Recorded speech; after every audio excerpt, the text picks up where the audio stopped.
Mais l'exclusivité, ça ne sera pas seulement en musique. L'exclusivité dans Studio 210 aussi, c'est ce livre que vient de publier le père Ménas. Le père Ménas que vous connaissez, que vous avez suivi ici dans Studio 210, mais qui désormais est du côté de Paris en France. Il a fait la présentation de son livre il y a quelques 2 ou 3 jours. Le livre, c'est La sorcellerie existe.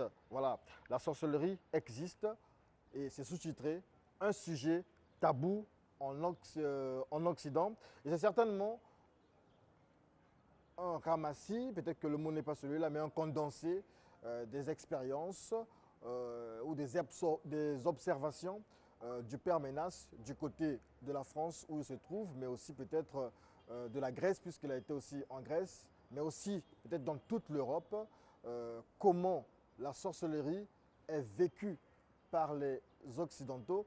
Il nous fait le résumé de ce livre, nous l'avons eu, et voilà, voici où nous vous présentons cette interview du père Destin Ménas qui nous explique le sens de son livre La sorcellerie existe.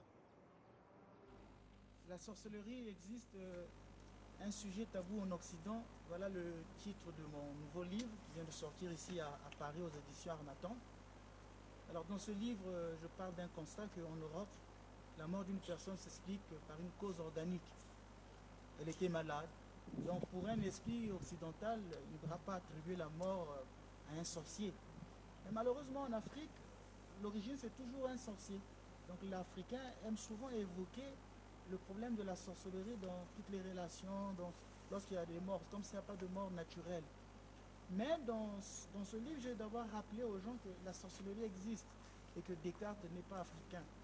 C'est-à-dire, dans ce livre, je parle de je suis parti de plusieurs observations, de plusieurs cas que j'ai expliqués ici dans la première partie pour démontrer que la sorcellerie existe. Mais puisque nous sommes ici en Europe, alors j'ai été confronté à des questions des médecins, des psychologues, des questions des psychiatres et même des théologiens. Entre autres, parmi les questions, il y a par exemple la croyance à la sorcellerie est-elle spontanée ou réfléchie? S'appuie-t-elle sur des raisons de croire fondées sur un jugement de crédibilité qui est la conclusion d'un examen préalable comme en psychiatrie? Ne pensez-vous pas que la croyance à la sorcellerie est plus dominante en Afrique qu'en Europe? Selon vous, quelle est l'origine de ce malaise? Quel conseil donnez-vous aux médecins pour soigner les patients convaincus que leur maladie est d'origine occulte, un acte malveillant d'un sorcier, un mauvais sort, surtout lorsqu'elle persiste?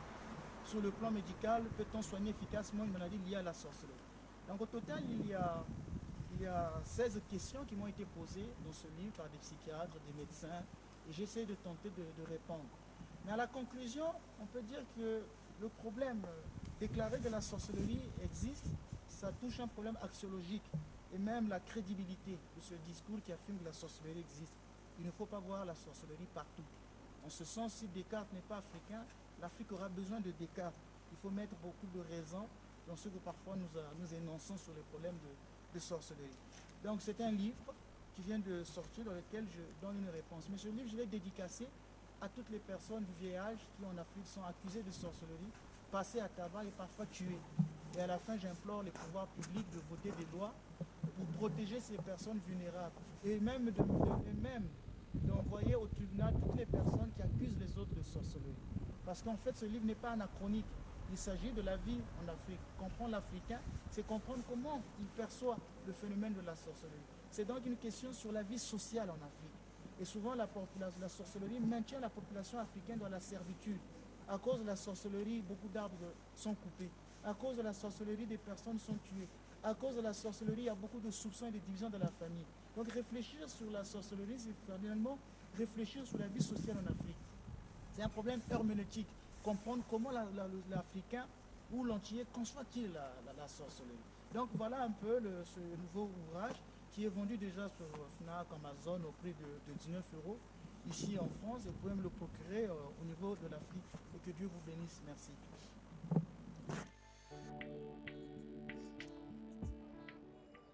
Il y a une chanson qui me vient à l'esprit, elle se chante comme ceci. C'est vrai que je n'ai pas le chant facile, mais ça se dit: la prière, c'est une puissance, la prière, c'est la solution.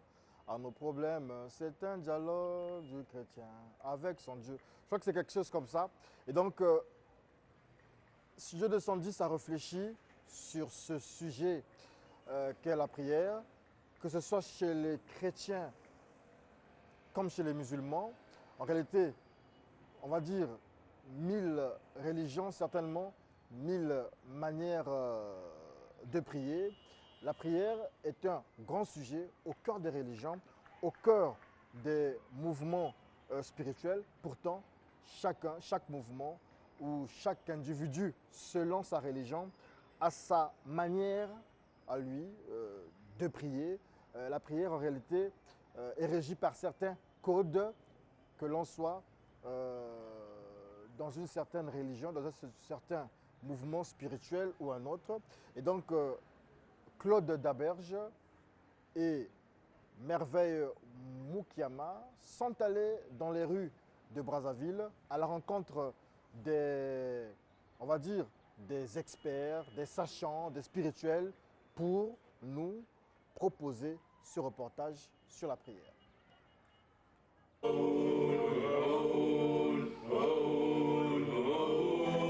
Fruit de l'évolution, race noire, réveille-toi. Collective ou individuelle, la prière est un acte par lequel on s'adresse à une quelconque divinité ou à un médiateur entre Dieu et les hommes. Mais qu'en pense l'animiste Lubasu Lakanda Djangola et le guide spirituel de l'EDA Tiburce Ndebokolo. Une personne ne doit pas prier, une personne doit faire des appels à son canal spirituel. Mais or, ce que j'ai constaté, les Africains sont bornés à la prière. Ils pensent que quand ils prient, ils seront en communion avec Dieu. Or, c'est vraiment c'est placé de l'ignorance. La meilleure façon de prier n'est que simplement dans la pureté du cœur. Quand tu as un cœur pur, c'est ça la meilleure façon de prier. Sinon, tout le monde prie, tout le monde croit à un être supérieur. La prière fait-elle appel à certaines exigences? Quelle attitude? Quelle disposition? Bref, laissons parler les spirituels. Quand une personne prie, je ne pense pas qu'il trouve gain de cause à ce qu'il prie, puisqu'il ne contrôle même pas la polarité de la prière.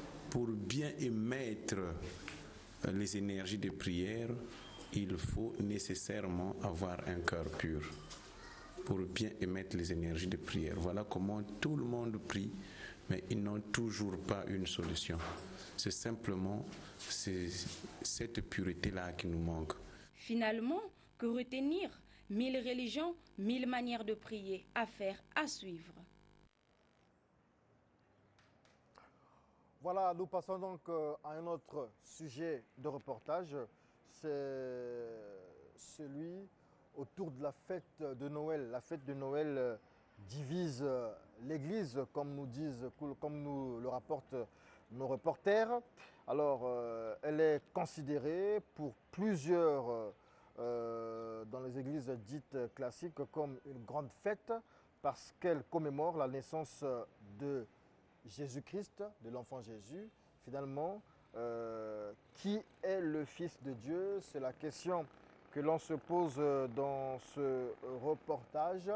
Et il y en a qui pensent que cette fête de Noël est une fête païenne, mais il y en a qui, comme voilà, ceux qui pensent qu'elle est une fête païenne, comme le pasteur Jean-Rufin Ondongo, qui est passé ici sur la fête de Noël, qui nous a dit des choses sur le calendrier, etc.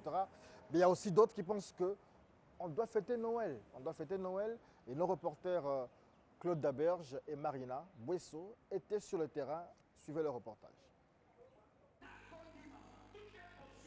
Noël est une fête d'origine romaine célébrée chaque année le 25 décembre. Cette fête a une signification tant culturelle que religieuse.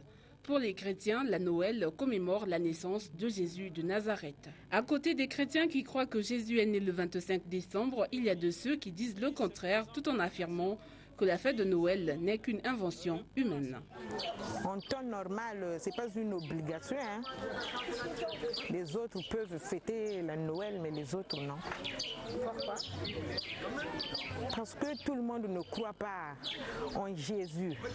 Tout le monde ne croit pas en Jésus. Quand on nous fait comprendre que sur la fête de Noël, que Jésus-Christ est né le 25 décembre, je ne crois pas. Parce qu'à cette date-là, au Moyen-Orient, là où il est né, c'est un temps où vraiment il fait tellement froid.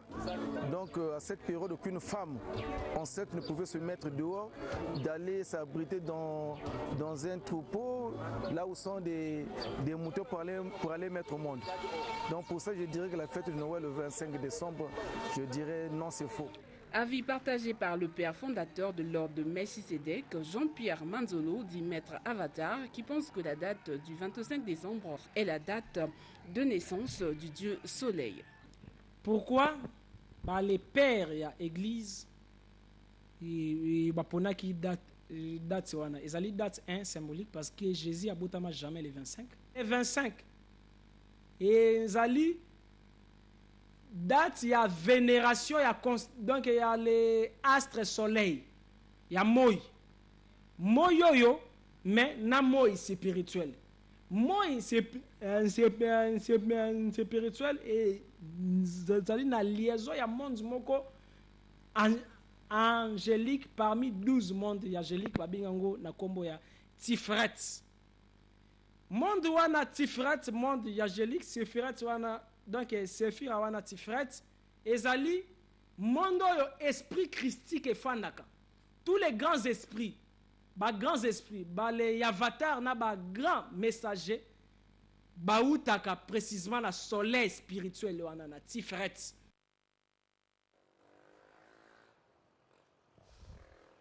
C'est allumé. Voilà, merci beaucoup. Je pense que ces clips et ces reportages ont fait le bonheur du peuple du studio 210. Je pense particulièrement à Alex Pamela Malanda qui nous suit depuis Makelekele, Roger Gastivon qui lui nous suit du côté de Pointe-Noire, mais aussi celles qui nous suivent en ce moment hors du Congo, ceux qui nous suivent en ce moment hors des frontières de l'Afrique.